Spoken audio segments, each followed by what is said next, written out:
আমি hemlock society চালাই না, কিল বিল সোসাইটি চালাই। আমি মৃত্যুঞ্জয় কর। কিছু উচ্চমানের শিল্পীর একটা বক্তব্য খুব প্রচলিত রয়েছে। তারা বলেন, যদি কোনো শিল্পকে 100 জন দর্শকের মধ্যে 100 জন দর্শকই ভালো বলে দেয়, তাহলে সেই শিল্পকে ভালোর মর্যাদা দেওয়া হলো না।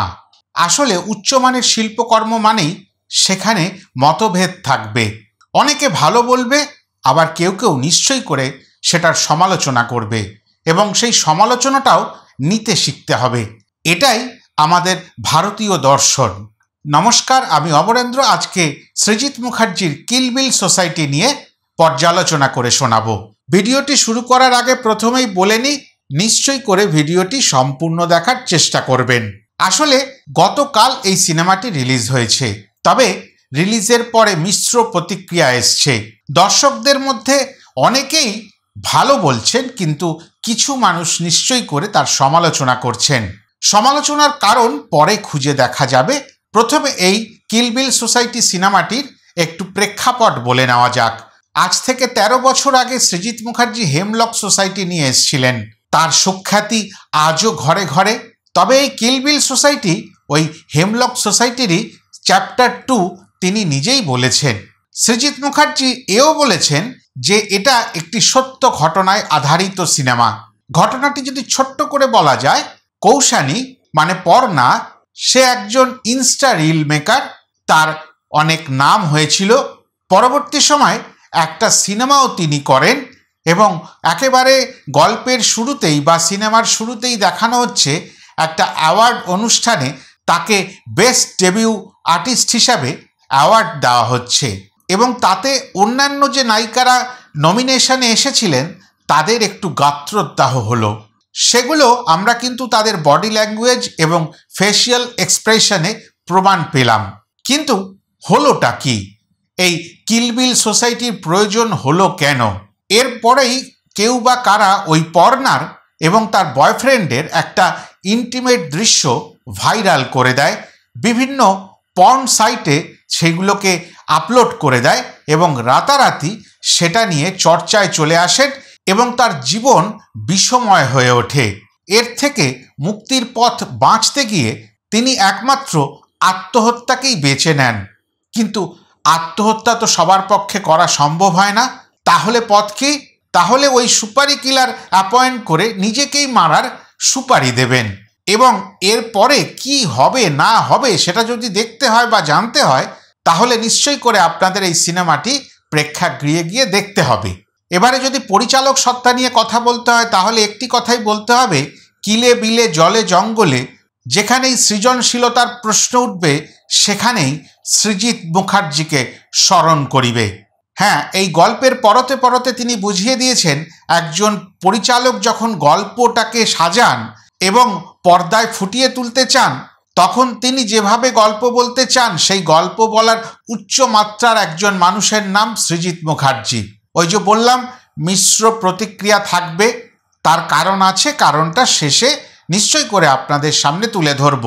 এবার আসি এই সিনেমায় আমরা কি কি পেলাম, মানে আমাদের প্রাপ্তির ভাণ্ডার। প্রথম কথা হচ্ছে, এই সিনেমায় একটি নাম সবার আগে নিতে হবে, সেটা হচ্ছে বিশ্বনাথ বসু। আমরা যদি বিশ্বনাথ বসুকে নিয়ে একটু ভেবে দেখি, বিশ্বনাথ বসুর মতন ভালো অভিনেতা, যেটা মিঠুন চক্রবর্তী একসময় দার্ত কণ্ঠে বলেছিলেন যে ওর মতন অভিনেতাকে সঠিকভাবে মূল্যায়ন করা হয়নি বাংলা সিনেমায়। একেবারে বড় চরিত্র, ছোট চরিত্র, এরকম প্রচুর সিনেমায় তিনি অভিনয় করেছেন, কিন্তু যদি সঠিক মূল্যায়ন করে একটা ভালো সিনেমা তার হাতে তুলে দেওয়া হয়, ভালো চরিত্র দেওয়া হয়, তাহলে আমার বেশ কিছু বছর আগের একটা সিনেমার কথা মনে পড়ছে, বিলের ডায়েরি। আর আমার দেখা ওনার সেরা সিনেমার মধ্যে একটি সিনেমার নাম রয়ে যাবে, সেটা হচ্ছে সৃজিত মুখার্জির কিল বিল সোসাইটি। অসাধারণ অভিনয় করলেন। যে চরিত্রটা তাকে দেওয়া হয়েছিল তার সঙ্গে এতটাই একাত্ম হয়ে গেলেন, মাঝে মাঝে মনে হচ্ছিল যে সত্যিই বুঝি পেট কাটা বলে একজন কেউ রয়েছেন, আর তিনিই হলেন বিশ্বনাথ বসু। এরপরে আসি অভিনয়ের দিক থেকে যদি আলোচনা করতে হয়, পরমব্রত চট্টোপাধ্যায় অসাধারণ অভিনয় করলেন। শুরু থেকে শেষ তাকে যতক্ষণ পর্দায় পেয়েছি একেবারে আষ্টে পৃষ্ঠে সেই স্বাদ আস্বাদন করেছি। এরপরে আসি কৌশানীর কথায়। তিনি অন্যান্য যে সিনেমায় অভিনয় করেন তার তুলনায় এই সিনেমার অভিনয় কতটা ভালো করেছেন বা মন্দ করেছেন সেটা পরের আলোচনা। একটা ছোট্ট ভিডিও সামাজিক মাধ্যমে এসে পৌঁছেছে। তার বাবা তাকে বলছেন, তুই আজ সত্যিকারের অভিনেত্রী হয়ে উঠলি।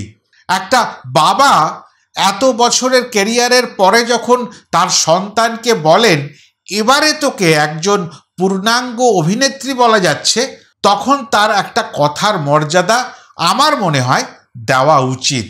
কৌশানীর এই সিনেমায় বাচন ভঙ্গি বা উচ্চারণ বিধি নিয়ে নানান রকম কথা কিন্তু প্রথম থেকেই হয়েছে। তিনি যে চরিত্রে অভিনয় করেছেন সেই চরিত্রের সঙ্গে এই বাচন ভঙ্গি ঠিকঠাকই আছে, কেননা তিনি একজন রিল মেকার। এই ধরনের কাজ যারা করেন তারা একটু আলট্রা মডার্ন টাইপের কথা বলেন, বাংলা কথাই বাঙালির মতো উচ্চারণ করতে চান না। হয়তো সৃজিত মুখার্জি সেটাই তুলে ধরতে চেয়েছেন। আর আমাদের মতন সাধারণ মানুষের কাছে সিনেমার অভিনেত্রী মানে একটু কাটা ছেঁড়া পোশাক পরবেন আর সাধারণ নারীদের মতন তারা থাকবেন না। সেটাই আমরা একেবারে মনে মনে জায়গা তৈরি করে নিই, আরও কিছু জায়গা তৈরি করে নিই তার চারিত্রিক বৈশিষ্ট্য নিয়ে। আর সেই চারিত্রিক বৈশিষ্ট্যের গুণাগুণ নিয়েই কিন্তু এই গল্পটা শুরু হয়। অনেকেই আমরা ভ্রমে থাকি যে একজন নায়িকা হতে গেলে অনেক কিছু ত্যাগ করতে হয়, বিশেষ করে নারীর নারীত্বকে বিসর্জন দিতে হয়। আর এই ভ্রমেই আমরা কিন্তু অনেককেই একই দলে ফেলে দিই। সেটা যে সঠিক নয় সেটা এই সিনেমাটি দেখলেই বুঝতে পারবেন। তুলিকা বসু একটা সুন্দর চরিত্র পেলেন এবং খুব অল্প সময়ের মধ্যে সেই চরিত্রটাকে এত সুন্দর করে ফুটিয়ে তুললেন যে মন কেড়ে নিলেন। মূল চরিত্রের কথায় আসতে গেলে কৌশানী মুখার্জির দিদির চরিত্রে সন্দীপ্তা সেন অভিনয় করেছেন, যতটুকু করলেন অপূর্ব। অরিজিতা মুখার্জিকে পেলাম, তিনিও যে অভিনয় করলেন সেটাও ঝাঁঝালো। পেলাম একটা বিশেষ ভূমিকায় অনিন্দ্য চ্যাটার্জিকে। সত্যি বলতে অনিন্দ্য চ্যাটার্জিকে যে এত ভালোভাবে ব্যবহার করা যায় কোনো একটি বিশেষ চরিত্রে, সেটা সৃজিত মুখার্জি পরিষ্কার করে দেখিয়ে দিলেন। গল্পের প্রত্যেকটি স্তরকে বা লেয়ারকে তুলে ধরার জন্য যে প্রচেষ্টা সৃজিত মুখার্জি দেখিয়েছেন সেটা কিন্তু খুবই পরিষ্কার। প্রথম অর্ধ অনেকটা পরিষ্কার, সেই স্তরগুলো বা লেয়ারগুলো, এবং আটোসাটো বা বলতে পারেন এনগেজিং। দ্বিতীয় অর্ধটা গল্প বুনতে গিয়ে সৃজিত মুখার্জি কিছু কিছু জায়গায় আমি বলবো খেই হারিয়ে ফেলেছেন। সেই কারণে অনেক সময় মনে হতে পারে যে এখানে গল্পটা ঠিক জমলো না বা জোরালো আবেদনটা বজায় থাকলো না। এতটুকুই কিন্তু আমার চোখে পড়েছে। এছাড়া যেটা বলছিলাম যে কেন একটু হলেও সমালোচিত হচ্ছেন, সেটার কারণ হচ্ছে তার যে প্রমোশনাল ম্যাটেরিয়ালগুলো আমাদের সোশ্যাল মিডিয়াতে এসে পৌঁছেছে, সেই প্রমোশনাল ম্যাটেরিয়ালগুলোতে বড্ড বেশি গল্পকে দেখিয়ে দেওয়া হয়েছে। একটা ট্রেলার বা টিজারে আমরা যদি সামান্য কিছু ছোঁয়া পাই তাহলে কিন্তু একটা বড় আশা করে সিনেমা হলে যাব সিনেমাটি দেখতে, যে না এরপরে আরও কিছু দেখার রয়েছে। সেক্ষেত্রে আমরা মনে করি পয়সা দিয়ে টিকিট কেটে না ওই টিজার ট্রেলারে এগুলো তো ধরা দেয়নি, এগুলো আমাদের পাওনা হয়েছে। আর এইখানেই মাঠে মারা পড়ে গেছে কিল বিল সোসাইটি। তখনই মনে হয়েছে সৃজিত মুখার্জি ছড়িয়েছেন, ওনার সিনেমার সংলাপ অনুযায়ী এই কথাটি বলতে হলো। এবার সংলাপের কথায় যখন এলাম, এক কথায় বলতে হবে সংলাপ অনবদ্য। সৃজিত মুখার্জি যেটা করে থাকেন তার নামের পাশে যে কথাটি মানায় যে সংলাপের রাজা, সেই সংলাপ কিন্তু খারাপ ভালো মিলিয়ে, মানে খারাপ বলতে একটু গালিগালাজ পর্যন্ত রয়েছে, সেই সব কিছু মিলিয়ে অন্য লেভেলে গেছে। গল্প বলার যে তার পদ্ধতি সেটাও কিন্তু মন কেড়ে নেওয়ার মতো। গান কয়েকটি ব্যবহার হয়েছে, সেই গানগুলো প্রয়োজন মতোই ব্যবহার হয়েছে এবং অসাধারণ, বিশেষ করে একেবারে শেষের গানটি। ইন্দ্রদীপ দাশগুপ্ত একেবারে বরেণ্য মানুষ, তিনি যে কাজটুকু করেছেন সেই কাজটাকেও একেবারে সমাদর করতেই হবে। আর কতগুলো জিনিস সংলাপের মাধ্যমে উঠে এসছে, সেগুলো কিন্তু বড্ড মনোগ্রাহী এবং দর্শকরা একেবারে সাথে সাথে রিয়্যাক্ট করছিলেন। মৃত্যু এনজয় কর, তার মানে মৃত্যুঞ্জয় কর। আনন্দ কর ফিরে এসছেন কিন্তু অন্য নামে, তবে শেষে তিনি আনন্দই দিয়ে গেলেন। সিনেমার একেবারে শুরুতে কাস্ট অ্যান্ড ক্রেডিট দেখাবার সময়, মানে টাইটেল কার্ড দেখাবার সময় যে ব্যবস্থা নেওয়া হয়েছিল, সেইগুলোকে দেখে বড় ভালো লাগা কাজ করেছে। প্রত্যেকটি মানুষকে কাস্ট অ্যান্ড ক্রেডিটে সম্মান দেওয়া হয়েছে।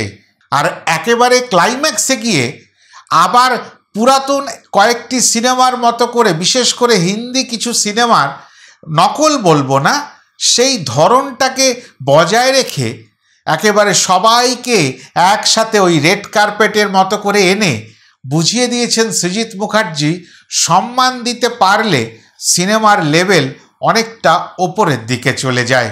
সমগ্র কিল বিল সোসাইটি নিয়ে এতটাই বলার ছিল। আশা করি আপনাদের ভালো লাগলো। যদি ভালো লাগে লাইক, কমেন্ট, শেয়ার করে দেবেন। আর যদি এখনও আমার চ্যানেলটি সাবস্ক্রাইব করা না থাকে, নিশ্চয়ই করে সাবস্ক্রাইব করে নেবেন। আজ তবে যাই, অন্য কোনো সময় নতুন কোনো ভিডিও নিয়ে নিশ্চয়ই করে আপনাদের কাছে ফিরে আসব। নমস্কার।